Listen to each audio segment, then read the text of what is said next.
wabarakatuh. Salam sejahtera, salam kebajikan, dan salam namo buddhaya. Apa kabar semuanya ya? Semoga baik. Pada hari ini senang sekali saya bisa menyapa saudara-saudara sekalian. Perkenalkan, saya Joseph Gani Paulana Gande, sarjana hukum, menyapa Bapak Ibu, saudara-saudari sekalian melalui channel Diong Advokat. Tahun ini Diong Advokat hadir dengan memberikan penjelasan, pengertian, serta edukasi hukum. Jika Bapak Ibu, saudara-saudari sekalian ingin memahami hukum, maka Diong Advokat bersama LBH Pendidikan Indonesia akan selalu memberikan konten-konten terkait hukum. Simak dan ikuti kami ya.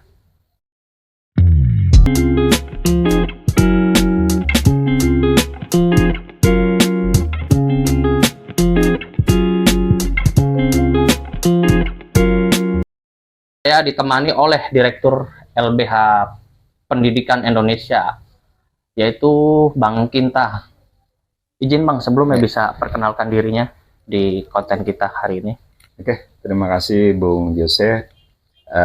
Perkenalkan, nama saya Reza Kinta Sofrizal SHMH, selaku Direktur Eksekutif di Lembaga Bantuan Hukum Pendidikan Indonesia, yang memang lembaga kami, lembaga yang memberikan bantuan hukum kepada masyarakat.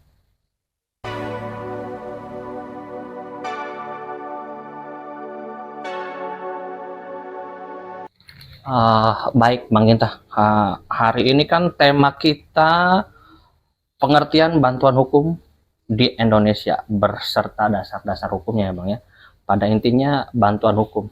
Sebelum kita bicara lebih lanjut Bang, pengertian bantuan hukum menurut hukum maupun bahasa Indonesia yang benar seperti apa sih Bang, biar Bapak Ibu saudara-saudara kita juga bisa mengetahuinya Bang. Ya, terima kasih Bung Joseph. Jadi bantuan hukum di Indonesia itu diatur di Undang-Undang Nomor 16 Tahun 2011 tentang bantuan hukum, di mana di dalam pasal 1 hukum gitu. Sebelum lahirnya undang-undang tentang bantuan hukum ini hanya diberikan secara swadaya oleh kelompok masyarakat yang punya konsentrasi di bidang bantuan hukum dan pembela hak asasi manusia. Nah, walaupun memang bantuan hukum itu bisa diberikan secara cuma-cuma sebelum adanya undang-undang bantuan hukum ini, apabila ada masyarakat atau tersangka yang ancaman hukumannya di atas 5 tahun. Begitu. Baru diberikan bantuan hukum secara cuma-cuma oleh negara.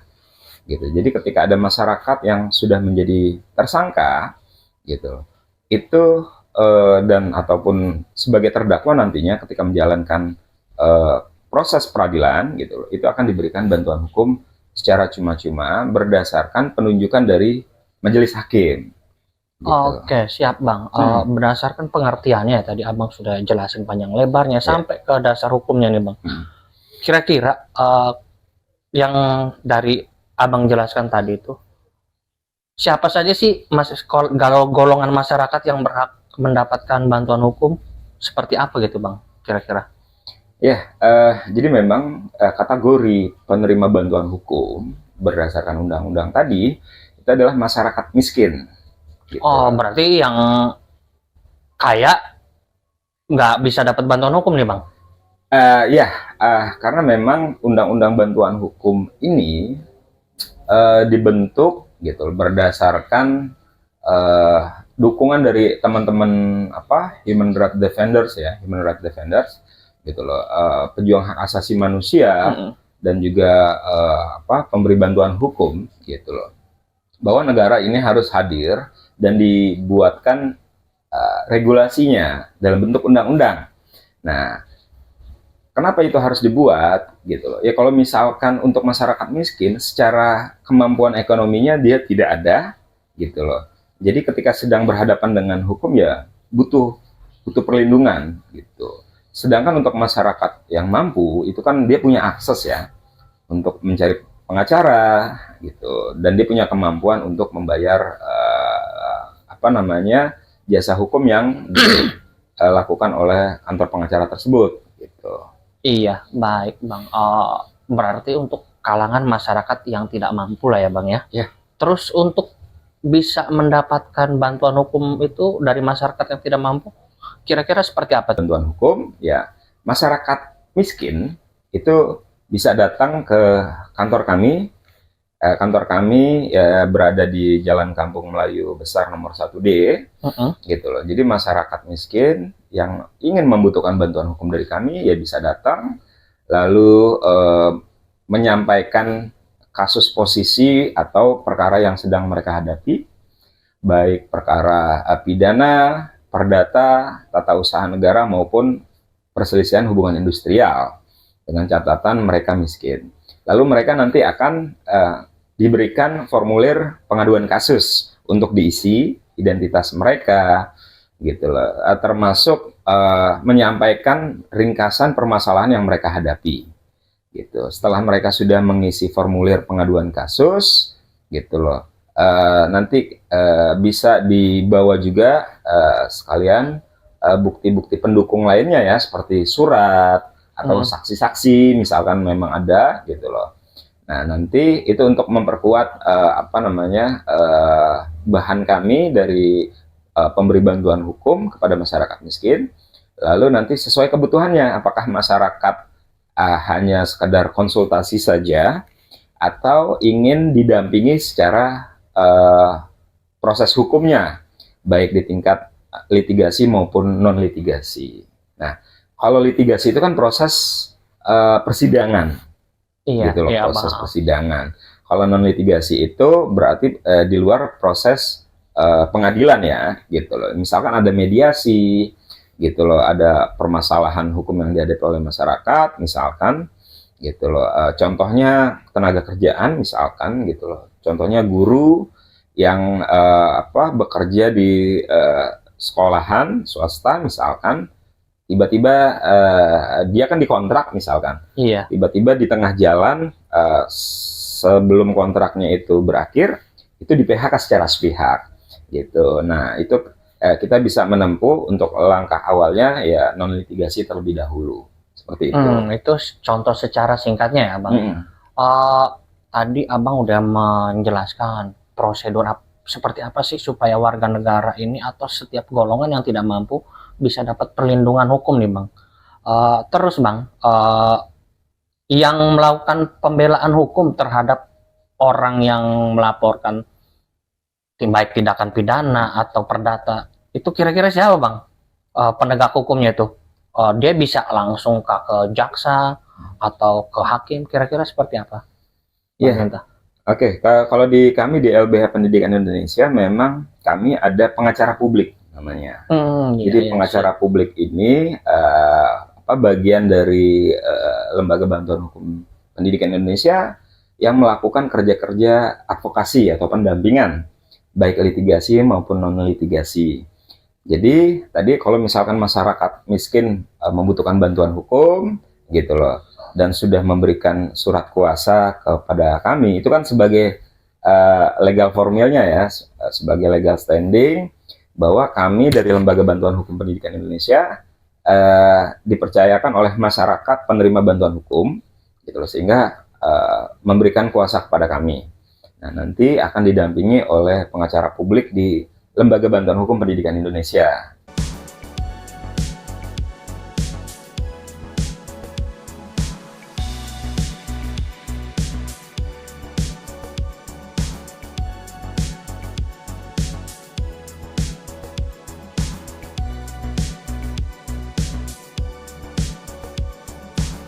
Saja yang berhak mendapatkan bantuan hukum, sama siapa saja yang bisa melakukan kerja bantuan hukum itu, ya kan?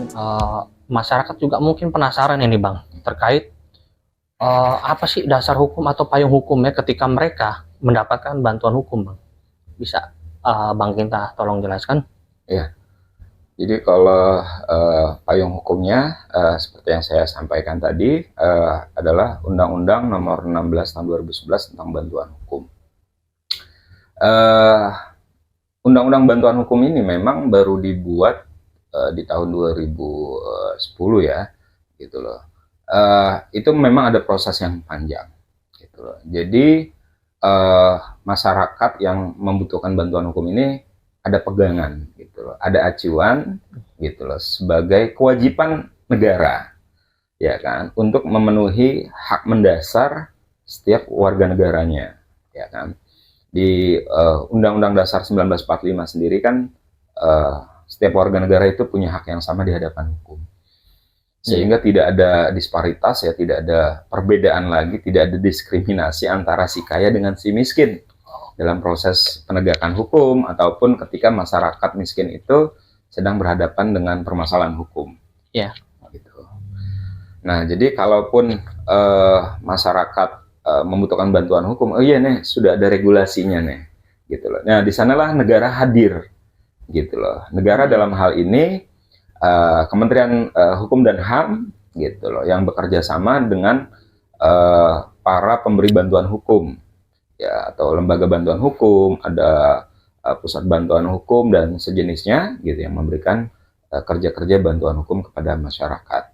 Seperti itu. Oke, Bapak, Ibu, saudara-saudari sekalian, jadi jangan ragu ya untuk ketika ada kasus hukum bisa menyampaikan ke LBH Pendidikan Indonesia, ya kan, yang dimana direkturnya Bang Kinta sendiri nih, ya kan. Tadi beliau sudah jelaskan mengenai regulasinya, jadi nggak perlu takut, ya kan, apapun permasalahan hukumnya, baik yang si miskin, ya kan, nggak perlu takut lagi karena berhadapan dengan yang si kaya, ya Bang ya. Yeah. Udah ada payung hukumnya loh. Terus untuk si ini Bang, si yang melakukan pembelaan, ada nggak payung hukumnya tuh Bang terhadap si yang melaporkan tindakan baik pidana atau perdata? Iya, jadi memang pemberi bantuan hukum di Undang-Undang Bantuan Hukum sendiri itu berada di bawah naungan satu lembaga yang berbadan hukum ya. Iya. Gitu, seperti tadi lembaga bantuan hukum, pusat bantuan hukum, dan sebagainya. Gitu. Jadi pemberi bantuan hukum ini berada di bawah naungan satu lembaga pemberi bantuan hukum. Nah, di sana ya pemberi bantuan hukum itu terdiri dari ya ada pengacara publik tadi, ada paralegal, gitu loh. Di mana pengacara publik ini memiliki kompetensi untuk melakukan persidangan misalkan yang sudah memiliki lisensi ya, sudah pendidikan advokat dan sudah disumpah. Lalu pemberi bantuan hukum lainnya ya ada paralegal. Jadi paralegal ini tidak harus dia sarjana hukum gitu, tapi bisa masyarakat biasa gitu loh, yang membantu kerja-kerja dari lembaga bantuan hukum itu sendiri kepada masyarakat, seperti itu. Oke Bang, makasih nih Bang penjelasannya, baik ke payung hukum dan dasar hukumnya bagi masyarakat yang perlu perlindungan maupun bagi si pelaku yang melakukan pekerjaan atau perlindungan terhadap masyarakat ini nih Bang. Kira-kira Bang, Abang ada selama bergelut di bidang hukum, khususnya sebagai Direktur LBH Pendidikan, ada nggak contoh kasus yang baik litigasi maupun non litigasi yang Abang bisa jelasin ke masyarakat ini? Ya sepintas lah Bang, supaya ada pemahaman mengenai kerja-kerja LBH ini seperti apa gitu loh. Iya, untuk kami dari LBH Pendidikan Indonesia juga banyak menangani kasus litigasi maupun non litigasi. Ya ini berbagi cerita ya pada masyarakat gitu loh. Seperti apa sih kasus litigasi ataupun non litigasi?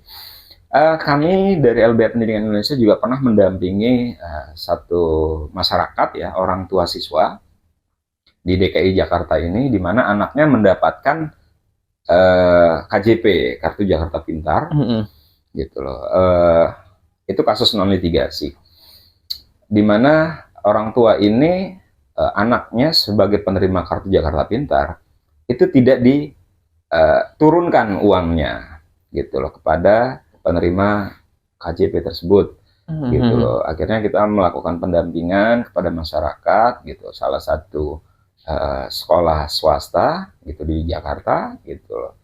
Hampir 3 tahun uangnya itu tidak dicairkan gitu loh, karena pihak sekolah itu eh, meminta kepada orang tua siswa penerima kartu Jakarta Pintar untuk diberikan surat kuasa gitu loh kepada pihak sekolah, sehingga pihak sekolah itu membuatkan rekening penampung gitu loh. Oh, si pihak sekolah ini ya, Bang Ya, ya, yang minta sama orang tuanya nih. ya, Hmm. itu yang disampaikan masyarakat ya ke kami ya gitu loh. Jadi hampir selama 3 tahun gitu loh.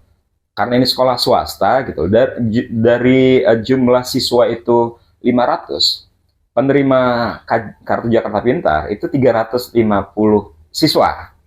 Asumsinya lebih dari setengah siswa yang sekolah di situ ya kategorinya miskin kan, Iya, gitu. iya, iya. Nah, hampir 3 tahun itu tidak dicairkan karena orang tua siswa diminta untuk memberikan kuasa kepada sekolah untuk melakukan pencairan, dan rekeningnya itu dibuat sekolah untuk menampung anggaran itu gitu. Nah, cuman Izin Bang, bukannya KJP ini dibayarkan setiap bulan dari pemerintah langsung ya Bang? iya, memang ini sangat rentan ya, bicara bantuan-bantuan dari pemerintah itu sangat Iya. rentan untuk dimanipulasi gitu loh, adanya intrik-intrik gitu loh. Nah, kami dari LBH Pendidikan Indonesia memang pernah menerima laporan aduan seperti itu dari masyarakat gitu loh. Sehingga masyarakat ini tiap bulannya kan tetap harus bayar gitu loh. Iya, Apa namanya, SPP-nya ya SPP. gitu. Ya, cuman permasalahannya ketika masyarakat ini tidak berani bersuara atau menanyakan kepada pihak sekolah gitu loh. Gitu. Akhirnya kan harus dibebankan kepada orang tua siswa. Nah, yang lebih bermasalah adalah ketika orang tua siswa ini misalkan gitu loh, ya tidak ada pekerjaan yang tetap atau penghasilan yang tetap, atau sebagai kuli cuci misalkan gitu loh orang tuanya. Nah, dia kan harus mencari pinjaman gitu loh. Ya, di masyarakat kita itu kan seperti apa, pinjaman online yang lagi rame gitu ya. Nah, ini kan Iya, ada iya, bank iya, ada bank keliling tuh Bang keliling. gitu loh. Oh, Nah, berarti dengan adanya KJP ini yang sebenarnya buat memperingan masyarakat, malah buat bermasalah lagi sama masyarakat dong ini Bang.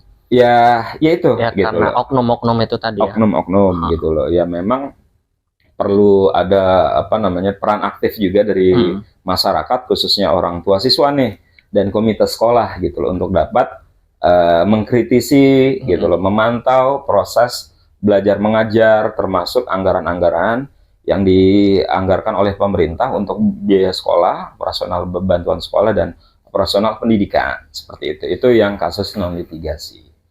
Oh, itu yang non litigasi Bang. Berarti penyelesaiannya selesai di mediasi. Iya, akhirnya dimediasi, selesai. Setelah kami datangi sekolahnya itu, besoknya langsung dicairkan oleh pihak sekolah dan didistribusikan kepada siswa penerima KJP seperti itu. Oh ya, akhirnya berkat bantuan hukum dari LBH Pendidikan Indonesia akhirnya selesai ya permasalahan itu ya Bang. Ya, Itu untuk yang non litigasi Bang. Untuk yang litigasinya seperti apa Bang?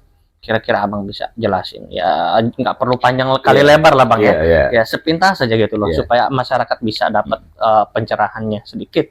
Ya, kami juga pernah menangani satu kasus, yaitu anak putus sekolah di salah satu Jakarta gitu, wilayah di Jakarta. Mereka ini usia di bawah umur, ya masih kategori anak, melakukan pencurian rel kereta api gitu, yang sudah afkir ya, yang sudah afkir. Memang karungnya itu bukan mereka siapkan, memang ada di sekitar pinggiran rel kereta api gitu loh. Pelakunya ini masih anak gitu, lebih dari satu gitu loh, ada 2 orang tersangkanya karena dia putus sekolah. Akhirnya diproses oleh pihak kereta api, lalu dilaporkan ke pihak kepolisian gitu loh. Di pihak kepolisian sampai dilimpahkan ke kejaksaan gitu loh. Akhirnya kita dampingi gitu loh.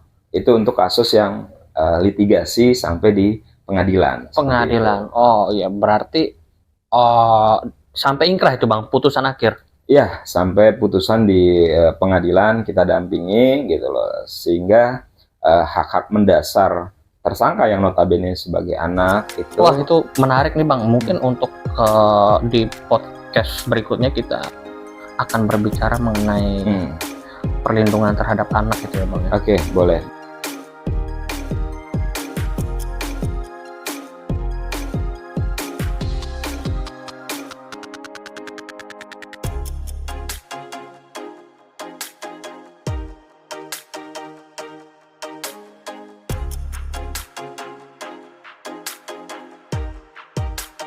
Gimana dengan penjelasan kami terkait materi podcast bantuan hukum hari ini?